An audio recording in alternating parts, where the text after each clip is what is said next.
Hello, welcome and thanks for choosing this video course. In this video, I'm going to show you the ultimate formula for copywriting. Without any further ado, let's get started.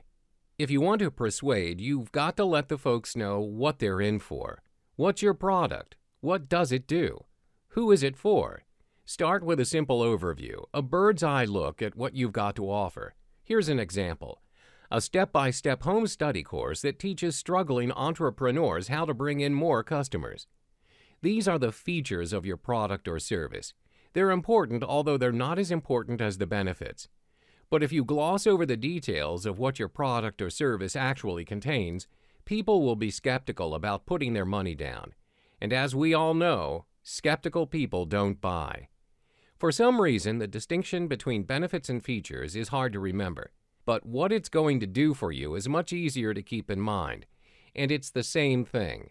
What's better about life with your product? Describe the end result, the after picture once your customer has bought your product and used it as you recommended.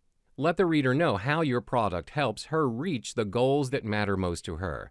For example, you'll have more confidence, less stress, and you'll have a simple, proven plan for smoothing out those awful cash flow gaps in your business.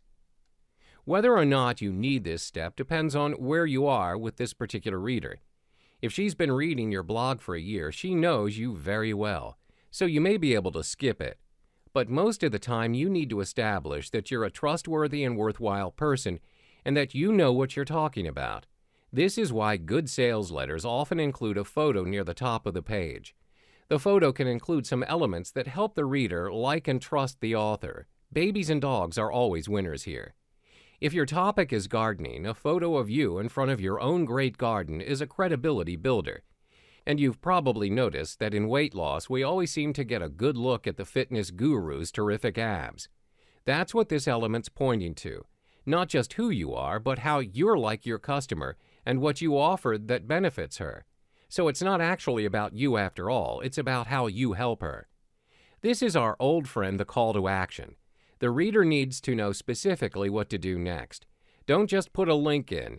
Tell her to click here. Don't ask the reader what to do this minute to move forward with the sale. Be specific and painstakingly clear. And of course, if you have a good scarcity element, like your terrific offer is going away in 6 days, you may make that very clear here.